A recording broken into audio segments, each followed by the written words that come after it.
you were shown that what you believe to be Christmas in your mind is not really what Christmas is in reality? What if I proved to you that Christmas was surreptitiously subjoined to Christianity with the delusive intent to have those that follow Christianity to inadvertently worship Satan? What if it was shown to you that you've been systematically induced into partaking yearly in this satanic ritual called Christmas, and that you are responsible for empowering demon forces and you don't even know it? Sounds crazy, right? I know. But nothing is ever what it really seems to be. You see, the problem is you don't ask questions. You just go with the flow, right? You've been taught to just do as others do. You've been programmed to go with the program. For example, let me ask you a question. Why do you bring a tree in your house on December 25th? What does that signify? What does it mean? What is the reason you do it? The answer is you don't know. Let me ask you another one. What is the reason that you take that same tree that you don't know why you brought in your house and you deck it with silver, with gold, and various other ornaments? What does it mean? Why do you do it? The answer is you don't know. What is the reason you put that star on the top of that tree for? What does it mean? You don't know. What are you kissing somebody under a mistletoe for? You don't know. So now, with that being said, what you need to do is sit down and lend me your ear for a few minutes so you can understand why you do these things. You can get the origin of these things, and then you can consciously decide if you want to continue doing it or if you want to do away with it. Because you have been naively beguiled into worshiping Satan, and I'm going to show you exactly how Satan infiltrated Christianity with Christmas.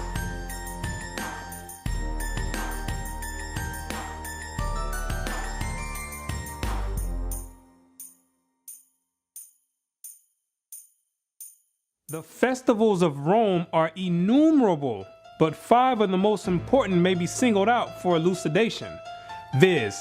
Christmas Day, Lady Day, Easter, the Nativity of St. John, and the Feast of Assumption. Each and all of these can be proved to be Babylonian. And first, as to the festival in honor of the birth of Christ, or Christmas, how comes it that the festival was connected with the 25th of December? There is not a word in the scripture about the precise day of his birth or the time of year when he was born. What is recorded there implies that at what time soever his birth took place, it could not have been on the 25th of December.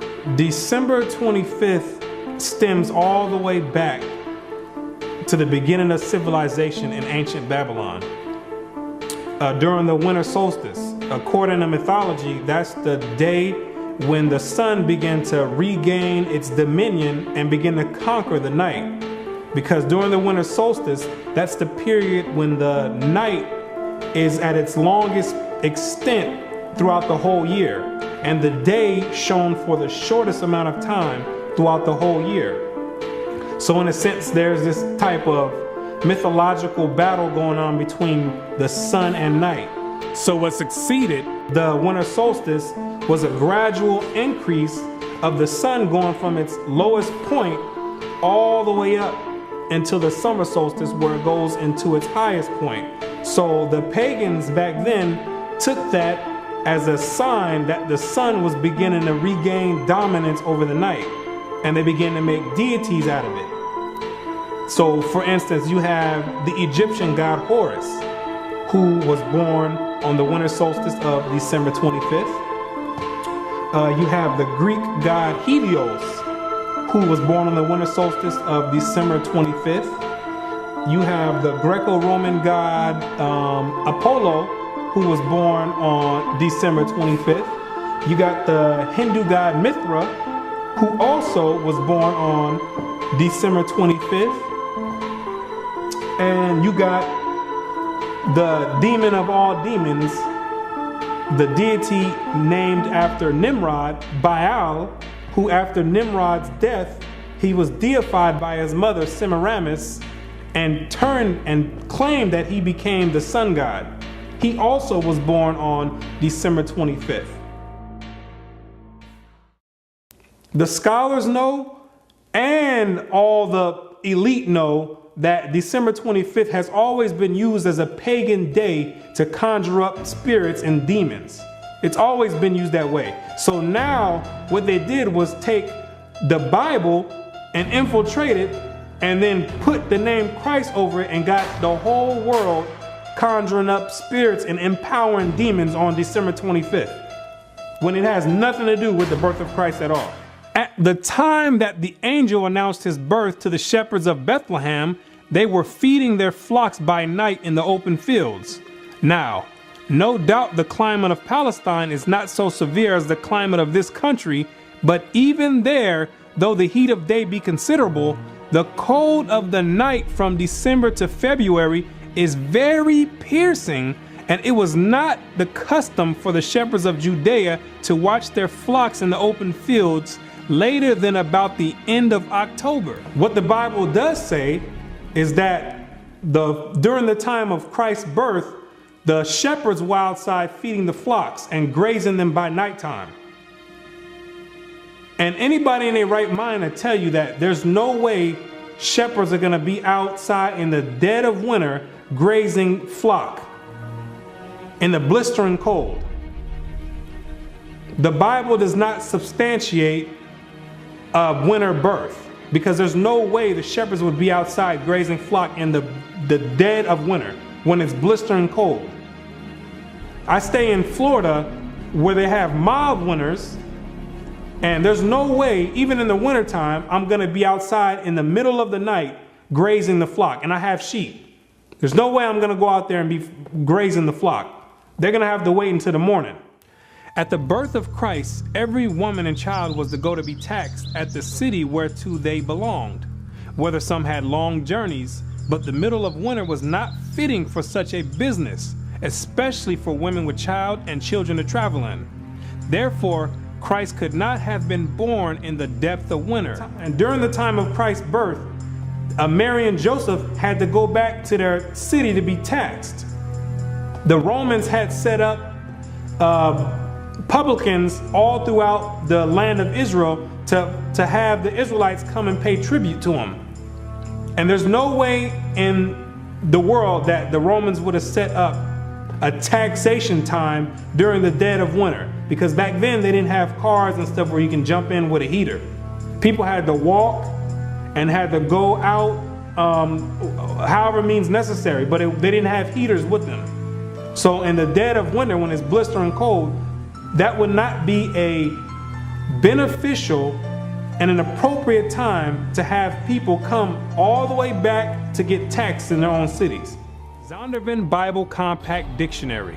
Christmas, the anniversary of the birth of Christ, and its observance celebrated by most Protestants and by Roman Catholics on December 25th, by Eastern Orthodox churches on January 6th, and by the Armenian Church on January 19th.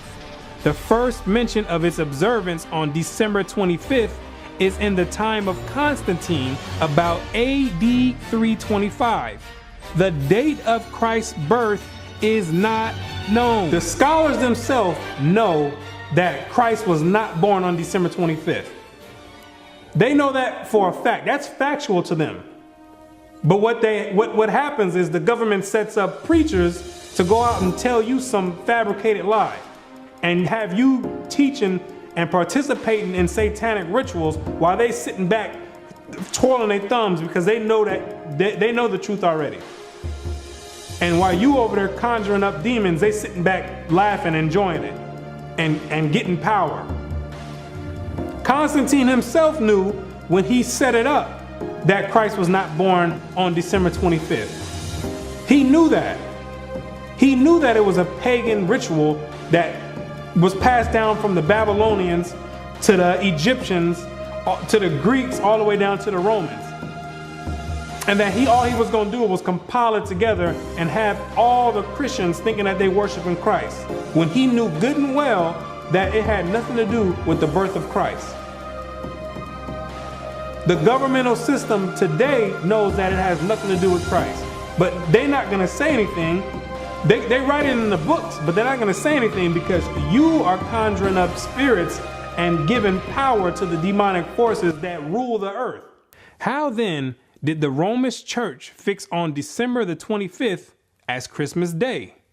Why thus, long before the 4th century and long before the Christian era itself, a festival was celebrated among the heathen at that precise time of the year in honor of the birth of the son of the Babylonian Queen of Heaven. During the time of the Romans, they had a celebration during the same time of the year in December called the Saturnalia, where they would walk around and give each other gifts, sing songs, and have a bunch of orgies, a freak fest. It started out with 2 days, from December 17th to December 19th. Then it was extended to a week. So the Romans of antiquity were already celebrating Christmas before they knew anything about a Christ. The difference is they were celebrating and worshiping the Babylonian god Nimrod, reincarnated as Tammuz. They changed the name to Saturn. It's the same god, deified as the sun god. And they was paying homage and worshiping him at that time, before they had heard anything about a Christ. And if you know anything about history, Rome is the one who branched off and gave everyone their religion. Rome, that's where your Christian church comes from. That's where your Catholicism comes from. The Protestants, the Baptists, all those stem from pagan Rome. And that's where you get your Christmas from. They were celebrating Christmas before they heard anything about a Christ. They was already celebrating Christmas. And it may fairly be presumed that in order to conciliate the heathen and to swell the number of the nominal adherents of Christianity, the same festival was adopted by the Roman Church, giving it only the name of Christ. This tendency on the part of Christians to meet paganism halfway was very early developed. During the time of the Roman Emperor Constantine, Christianity had already been hijacked already. So Constantine had a diabolic plan to gain converts and to have all people come together under Christianity. But a lot of the pagans of Rome didn't want to come under the guidelines of Christianity at that time. So Constantine devised a plan and said, you know what? Don't worry about it. You like that Saturnalia? You don't have to give that up. We're going to incorporate that together with Christianity, and we're going to call it Christmas. So therefore, we can have the best of both worlds. We can have you still worshiping the god of Saturn, but all we'll do is we're going to put the face of Christ over it. And when the pagans heard that, they're like, well, we're on board then. If we can still continue to do Saturnalia, then we have no problem joining forces with the Christians. Because Saturnalia was the way that Christmas is celebrated today. That's how large of a scale Saturnalia was. It was the most prominent festival of the Romans back then. And we find Tertullian, even in his day, about the year 230, bitterly lamenting the inconsistency of the disciples of Christ in this respect, and contrasting it with the strict fidelity of the pagans to their own superstitions. By us, says he, who are strangers to the Sabbaths and new moons and festivals once acceptable to God, the Saturnalia, the feast of January, the Brumalia, and Matronalia are now frequented. Gifts are carried to and fro.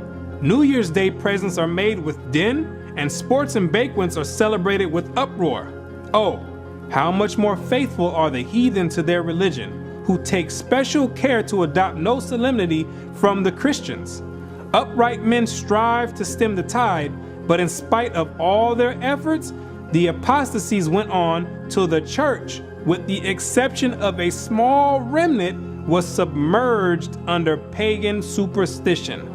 Christianity had already been infiltrated heavily by Satan. They already started changing the day of worship. They switched it from the Sabbath day, which is Friday sundown to Saturday sundown, and they changed it to Sunday. The Romans did, another pagan day.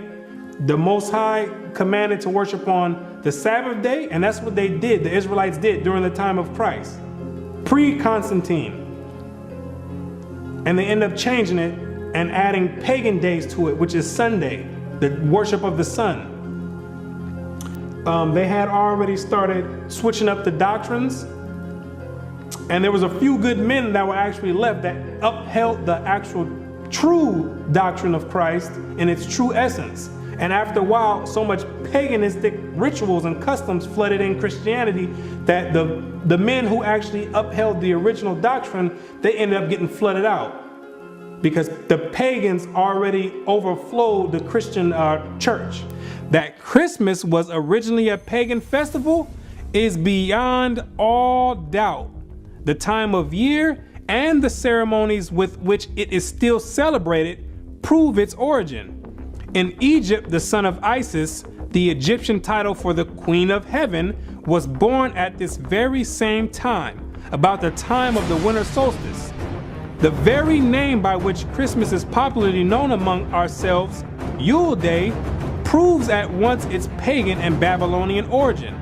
Yule is the Chaldee name for an infant or little child, and its 25th of December was called by our pagan Anglo-Saxon ancestors Yule Day, or the Child's Day, and the night that preceded it, Mother Night, long before they came in contact with Christianity. That sufficiently proves its real character.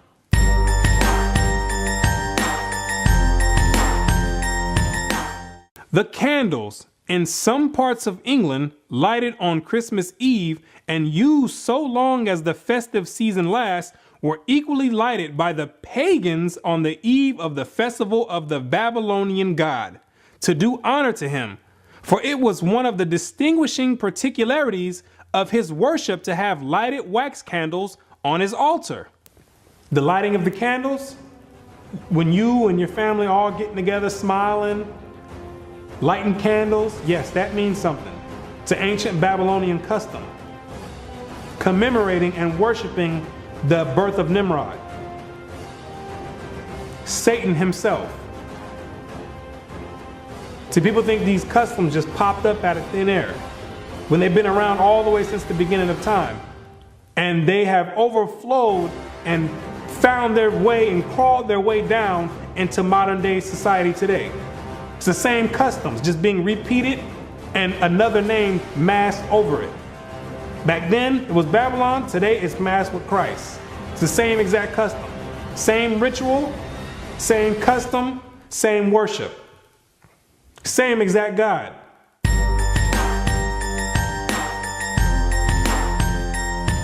The Christmas tree, another paganistic custom and ritual that stems all the way back to ancient Babylon. It's the same exact God that worked his way all the way through and made his way all the way up to Christianity. It's the same exact deity. Most Christians don't even know that the Christmas tree is in the Bible. God condemns dealing with the Christmas tree. It's an abomination. He tells you not to deal with it. Any Christian that has read the Bible, the reason you don't know it's in the Bible because you've never read the Bible. Most Christians never read the Bible. Because if they did, they would know they're not supposed to be dealing with a Christmas tree or any other type of tree, putting ornaments and putting presents underneath it. You would know that it was an ancient custom and a heathenistic custom and a paganistic custom and a satanic worship and Luciferian doctrine. Jeremiah 10 and verse 1. Hear ye the word which the Lord speaketh unto you. O house of Israel. Thus saith the Lord, learn not the way of the heathen, and be not dismayed at the signs of heaven, for the heathen are dismayed at them. For the customs of the people are vain. For one cutteth a tree out of the forest, the work of the hands of the workman with the axe. They deck it with silver and with gold. They fasten it with nails and with hammers, that it move not. The Christmas tree, now so common among us, was equally common in pagan Rome and pagan Egypt. In Egypt, that tree was the palm tree. In Rome, it was the fir. The palm tree denoting the pagan Messiah as Baal Tamar, the fir referring to him as Baal Berith. The mother of Adonis, the sun god and great mediatorial divinity, was mystically said to have been changed into a tree. So early Rome denoted the palm tree as Baal Tamar and the fir tree as Baal Berith, which when you understand anything about religious origin, you'll know that these are all the same gods. They stem from the same gods back in ancient Babylon, the worship of Nimrod, reincarnated after he died when he was deified by his mother Semiramis. He became known as Baal, and then became known as Baal Zebub or Beelzebub. And when you read the Bible, that's the highest ranking demon in the demonic forces. Luke 11 verse 15. But some of them said, he casteth out devils through Beelzebub, the chief of the devils. He's the head chief demon of all the legions underneath him. So when you have this tree in your house, the Christmas tree, you dealing on a high level of satanic worship, whether you know it or not. You dealing directly with Satan himself by participating in that satanic ritual that you do yearly. You conjuring up spirits right there. You conjuring directly. That tree is the direct porthole to Satan himself, the Beelzebub. The Christmas tree, as has been stated, was generally at Rome a different tree, even the fir. But the very same idea as was implied in the palm tree was implied in the Christmas fir. For that covertly symbolized the newborn God as Baal Berith, Lord of the covenant, and thus shadowed forth the perpetuity and everlasting nature of his power. Not that after having fallen before his enemies, he had risen triumphant over them all. Therefore, the 25th of December, the day that was observed at Rome as the day when the victorious God reappeared on earth and held at the Natalis Invictus Solis, the birthday of the unconquered sun. Now the Yule log is the dead stock of Nimrod, deified as the sun god, but cut down by his enemies. The Christmas tree is Nimrod redivivus, the slain god come to life again. So the Yule log is representation of Nimrod being chopped down, his death. Then you put the Yule logs into the fire. Most people don't do that part of the ritual because most you don't have a fireplace to put it in. If you got money in your own place and an actual fireplace, those are the ones that might partake into that ritual. Then after that Yule log gets burnt, then on Christmas Day represents the reincarnation of Nimrod, which is the tree, the Christmas tree with the presents underneath it, because the legend has it that after Nimrod was reincarnated, he'd come in the nighttime and leave presents underneath the tree. So it's a whole ritual that's being done, and you don't have any idea why you're doing it. You're completing a whole satanic ritual, and you have no idea why you're doing it. You're getting socially programmed to partake in this demonic custom, and you have no idea why you're doing it. So the hypnosis starts right after you finish at the end of November. And you get bombarded with all type of Christmas carols and Christmas movies and lights, different colors. And it's very obvious that Christmas has nothing to do with the birth of Christ. Because every store you go to Walmart, Walgreens, all you're gonna hear is Rudolph the Red-Nosed Reindeer. What does that have to do with the birth of Christ?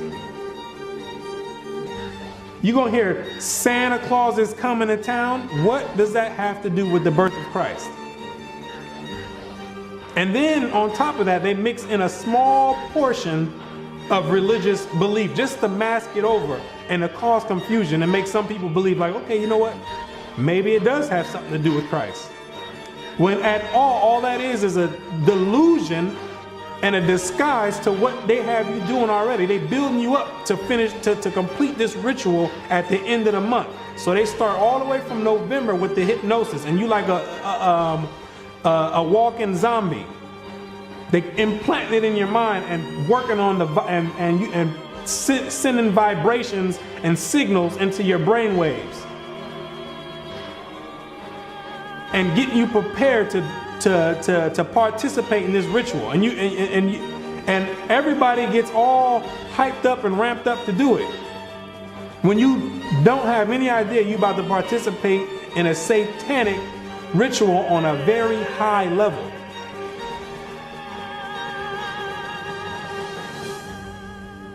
And Christians talking about they're going to put the Christ back in Christmas. How you going to put the Christ back in Christmas when Christ was never in Christmas? That's another delusion. Have people thinking that they're doing something right. Trying to have people rationalize in their mind for the reason that they're about to go do this ritual. Well, maybe I could just say it's the worship of Christ. No, it's not the worship of Christ. It has nothing to do with Christ, and it's self-evident. When you look on the TV, you're going to see Santa Claus. You're going to see Rudolph the Red-Nosed Reindeer. You're going to see a snowman. What does any of that have to do with Christ? Like it was mentioned before, Constantine mixed paganism in with Christianity. And eventually paganism overtook the whole doctrine of Christianity. It flooded the Christian doctrine, so there was no more remains of the actual origin of the Christian doctrine.